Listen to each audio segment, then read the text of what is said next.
bienvenue à cette animation scientifique. Peut-être un simple mot pour vous dire comment s'inscrit cette animation dans le cadre d'une nouvelle programmation quinquennale en recherche.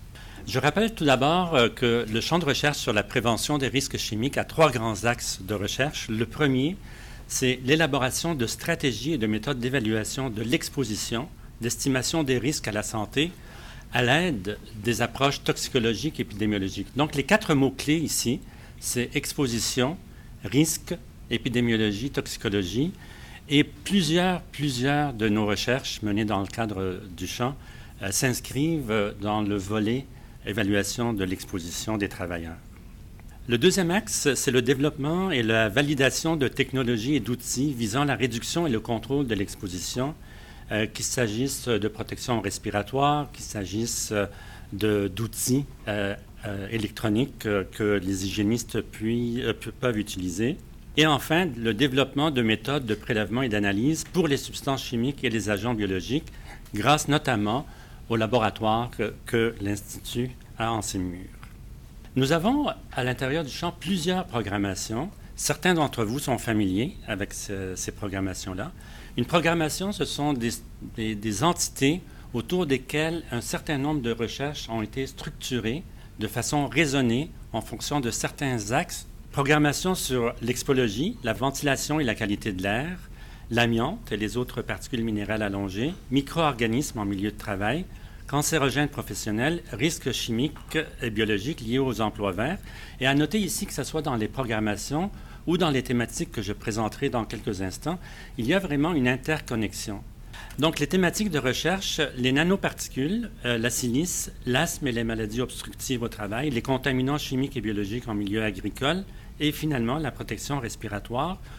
Donc, ici, je présente la démarche classique d'évaluation du risque toxicologique. J'aurais pu faire la même chose pour le risque épidémiologique, mais dans les deux cas, il y a un élément à retenir, c'est que l'évaluation de l'exposition est un paramètre d'une importance capitale. Donc, si on évalue mal l'exposition, tout le reste qui suit sera invalide et l'estimation du risque sera inappropriée.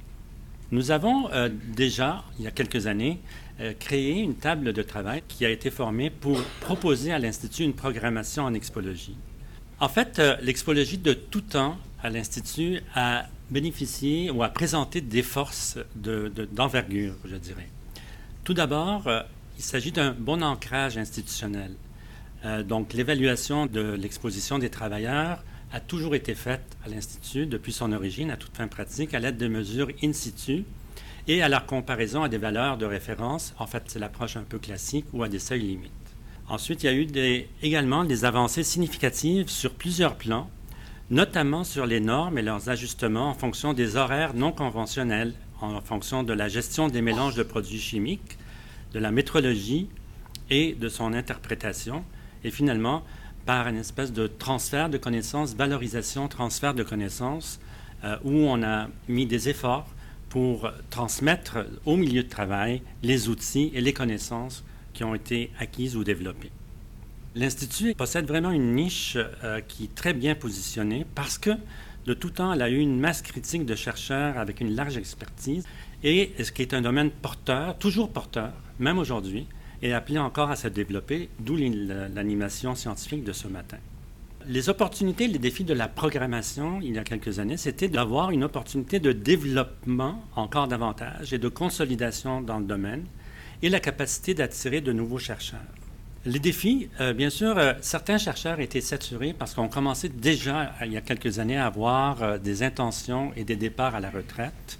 Donc, les personnes qui restaient en poste avaient quasiment toute la responsabilité d'entreprendre la recherche, d'où l'intérêt de se tourner davantage vers la recherche externe ou la recherche concertée, menée surtout par des chercheurs universitaires. Et finalement, le défi, aujourd'hui, c'est l'intégration de la relève. Nous avons donc un pôle d'excellence à l'échelle internationale. Je crois modestement que l'Institut est reconnu comme un leader mondial et national, avec une masse donc critique et des expertises reconnues. Nous avons également, je dirais, un atout qui est celui de pouvoir mailler ou de favoriser les recherches interdisciplinaires, notamment entre les champs de recherche. Nous avons 4 champs de recherche ici. Donc, entre les 4 champs de recherche, ou encore à l'intérieur même du champ.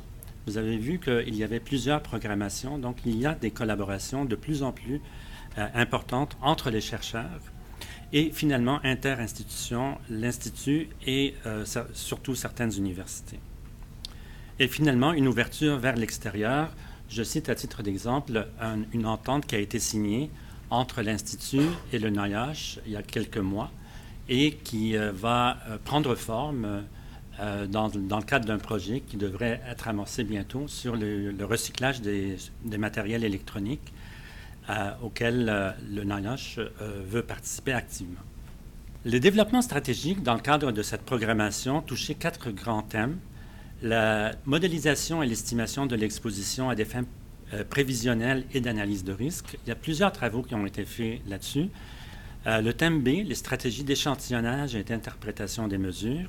Le thème C, c'est la métrologie, qui est de plus en plus importante avec tout le volet des nanoparticules. Et probablement, dans quelques années, ce sera les picoparticules. Et finalement, le thème D, valorisation des données existantes pour l'épidémiologie et la surveillance. Donc, cette animation scientifique vise à informer les chercheurs et les praticiens en hygiène du travail des recommandations internationales à venir dans le domaine de l'évaluation et de l'interprétation de l'exposition et de discuter des applications éventuelles pour la pratique sur le terrain. Alors, sur ce, je vous souhaite une très bonne animation scientifique.